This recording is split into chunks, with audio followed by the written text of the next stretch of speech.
Hey, what is up, everybody? I am Cam Jennings from EpicConversions.com. I want to welcome you to another episode of The Mighty Few. Here we are. For those of you keeping score, this is episode 9. That's 9 of The Mighty Few. And today we're talking all about what I believe is probably the best form of proof that you can get. The best form of proof that you can get. This is better than testimonials. This is better than like case study. This is better than success stories. This is better than like income proof. This is better than all those things combined. Okay? All these things combined. What I'm going to talk about today is better than all that stuff. Right? Now I know I'm saying that and you're probably like, what do you mean? What's this best proof? The thing is, all those things that I talked about, the testimonials, success stories, case studies, income proof, all these different things, a lot of them can be faked. Especially today with AI and the rise of artificial intelligence, and a lot of this stuff can be faked, okay, with bots, all this other stuff. Some of this stuff shouldn't be faked. None of it should be faked, but some of it's illegal to fake. But it doesn't stop people from doing it. Illegal testimonials, like testimonials, getting people to write things on your sales page, if it's like a fake person or it's not true, like that's illegal. Yeah, I'm not a lawyer, but I'm pretty sure that's illegal. You're not allowed to do that, but it doesn't stop people from doing it. So there's all kinds of ways to fake things like that. There's all kinds of ways to fake proof. So what's this proof that I'm not saying it can't be faked, but I think it'd be really hard to fake. What am I talking about? What is this holy grail of proof? Well, this is something that a lot of people know about, but they don't consider it proof. Okay? And the thing I'm going to tell you about, I'm going to give you 5 different versions of how to use it. Okay? Today, right here on The Mighty Few. So listen up, buckle up, take a couple notes if you need to take some notes. You know what would really help me is if you get value out of this, if you drop me a comment and let me know it was helpful, if you share it with just one other person you think it might help, that would help me out. All right, that would help me out. And above all things, if you like what I have to say, jump on my email list. I'm at EpicConversions.com. That's how you get on my list. I'd love to have you there. That's where I like to think I give out my best free content. What is this proof that I'm talking about? I'm talking about, very simply, consistency. Consistency.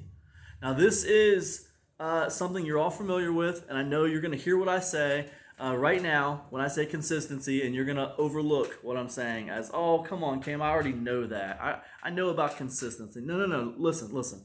I have 5 points to make when it comes to consistency, all right? And I think you should listen to all 5 of them because I'm probably going to present it in a way that you're not used to hearing it, and it might make you see it a little bit differently. Why is consistency the greatest proof that you know what you're doing, all right? Why is consistency the greatest proof that you're not a faker, that you're not just pretending? Well, very simply, if you have consistently been doing something for years and years and years and years, then it must be working for you, right? If it wasn't working for you, then why would you continue to do it for years and years and years and years? You know what I mean? That it's like the obvious. It's the obvious thing staring at you in the face, and everybody knows this. Everybody knows this on a subconscious level. If they see you consistently doing something for years and years and years and years, subconsciously, they just know it's working for you. They might not think about it like proof, but subconsciously, they know this dude has been around forever saying the same thing. He obviously knows something, right? And it's totally true. It's totally true. Like if you know what you're doing, and you know what you're doing enough to where you've been doing it for years and years and years and years, you've been very consistent with your messaging, you've been very consistent with what you've been doing, that is a kind of proof that is very hard to fake. It's very hard to fake that kind of proof. So when I talk about consistency, What are the 5 ways that you can be very consistent? 5 ways that you can be very consistent and it will start to pay off for you. And this kind of proof that no one really recognizes as proof, but everyone subconsciously acknowledges as something very valuable that they respect and trust. Okay? What is it? What are these 5 things? The first one is consistency in publishing, right? I mean, publishing your paid content, publishing your free content. When you're publishing, free or paid, you got to be consistent, okay? Consistent, right? That means regularly publishing. Put out something new once a month that's paid. Some kind of new thing going on that's paid. Publish new free content regularly. Once a week, put free content out. Once a day, put free content out. Be very regular with your publishing, okay? Paid and free publishing. Be consistent with your publishing. When you're consistent with your publishing, you are going to send that unconscious message. It's going to speak to people's subconscious, right? That this person is the real deal. They know what they're talking about. It takes time to build that up. You have to be consistent over time, okay? But be consistent with your publishing. The longer you can be consistent with your publishing, the more proof it is that you are not pretending and that you are real. What's the second thing that you should be consistent with to, create this bulletproof vest of proof when it comes to consistency? Messaging. Your messaging should not change every other day. You should have like 3 to 5 pillars for what you believe in when it comes to your business. When you look at your business, like what are the main like pillars that you believe in? What is the philosophy behind your business? What are the ideologies behind your business? What do you believe in, right? If you make couches, like what is the philosophy behind your couch company? What are you trying to do? Are you trying to make the best handcrafted couches in the world? Are you trying to make the most comfortable, most cost-effective couches in the world for the little guy? What do you believe in? What are the 1 to 5 pillars of ideology and philosophy that you believe in as a business, okay? And the content that you put out there surrounding your business, like that messaging should be consistent. Like it should stay the same. You should always be circling those 1 to 5 pillars of philosophy or ideology around your business. You should never deviate away from them. No matter what kind of ads you're putting out there, no matter what kind of content you're putting out there, you should always be circling your pillars of philosophy or ideology, whatever you believe in as a business, whatever your business stands for, because that's what we're really talking about here. What do you stand for? All right, that's what we're really talking about. What Alexander Hamilton say? Stand for something or fall for anything. That's been said a bunch of different ways since about 400 years before Jesus Christ was born. So he's not the first one to say something like that. But it's true. It's true. Stand for something or fall for anything. All right. So like, what does your business stand for? What are the 1 to 5 pillars of philosophy or ideology that you stand for? You need to be consistent with your messaging, like constantly. And over time, the power of that consistency grows and it builds and becomes this, rock solid proof that's hard for anyone to like try to say you're faking, because you're not faking and you've been very consistent for a long time. What's the third one? Okay. The third one is your action taking. Consistent with your action taking. Like the things that you do, people are attracted to action. And as you take action consistently, there's always a new sale going on. There's always a new product coming out. There's always something happening. There's always moving and shaking, right? There's action. Things are in motion, and I love to look at grocery stores for this example. When you think about a grocery store, there's always something new going on, man. Every single week, there's new sales being ran. There's new products coming in. There's new end caps getting positioned. Everything's moving and shaking at the grocery store. Nothing stays the same. Okay, it's always moving and shaking. That's by design. That's by design. They want there to be this aura of momentum in the air. Action taking is momentum. Okay, action taking builds momentum, and when you are consistent with your action taking, you are pulling people around you. They are attracted to the fact that you're always having things going on, right? And this kind of consistency, again, it builds proof. It builds a proof. You're always taking action. You always have something going on. This kind of momentum people are attracted to. And when you do it over an extended period of time, it builds proof. This rock solid proof around you that you know what you're doing, and you are you're the real deal. Okay, so that's the third one, action taking. All right, consistency with your action taking. What's the fourth one? The fourth one is something that a lot of people overlook. Okay, consistency with your stewardship of products. Okay, consistency with your stewardship of products. What do I mean by that? So what I mean is you put products out on the market. Okay, your paid content, you put it out there on the market, and then what do? You move on to the next thing, and then you move on to the next thing, and then you move on to the next thing. But are you circling back around and updating those products? Are you circling back around and talking about those old products to your audience, to your email list? Are you keeping those products in the conversation? Because that is being a good steward of your products, right? And the reason why it matters is because to you put a product out and you hope to get a bunch of sales on it. And then what do? You rinse and repeat. You move on to the next product. Okay? But it's not like that for the people who bought your product. They bought your product because they believed in something you said, and now they have your product. And now they go through it, they consume it, or maybe they don't go through it, they get busy or whatever, but they believed in it enough to buy it when you were selling it. So what happens is when you are a good steward of your products and you circle back around and you update your products, right? And then you let people know you updated this product, or you let people know you're going to put out a part 2 for this product, or you let people know, hey, I'm circling back around. I'm going to release a supplemental for this product, whatever. When you do that, when you circle back around to your products, you're being a good steward of the products that you released, or even retiring a product. Like I will retire products, and the reason I'm retiring them, because their time is up. It's time for them to be done.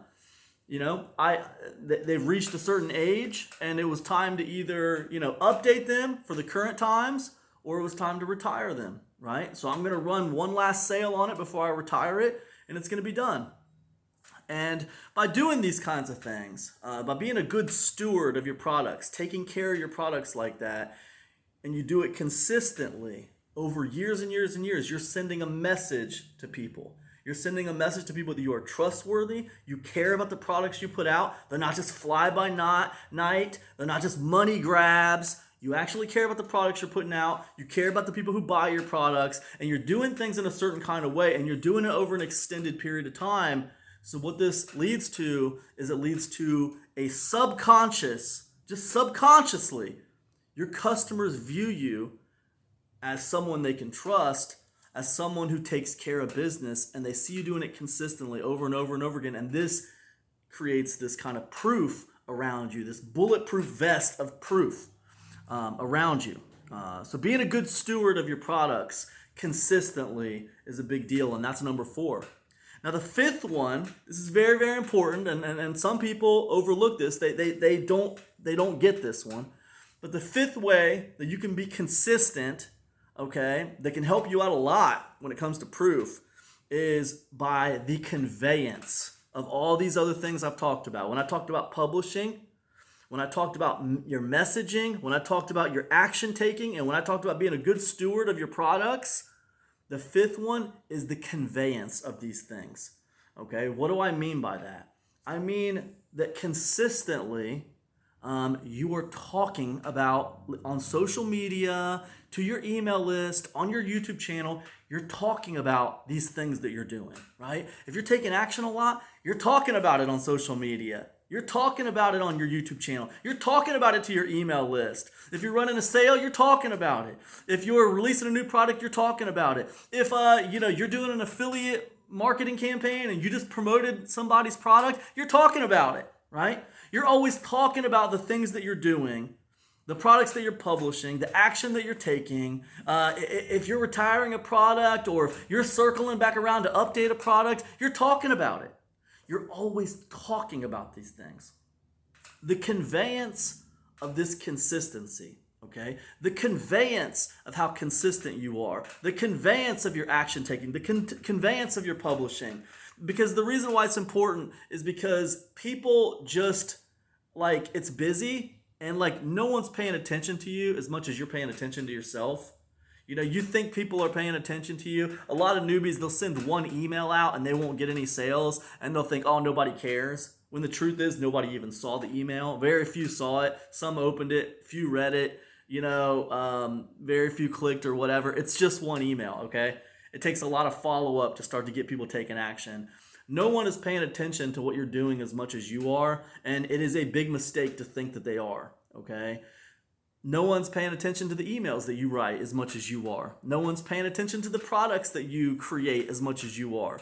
No one cares as much as you do, okay? So you need to operate with the assumption that other people just do not care as much as you do. And what that means is that you have to follow up, right? You have to follow up. And when you're doing things, okay, you have to assume that no one knows that you're so consistent with your publishing. No one knows that you're so consistent, that no one knows what your messaging is.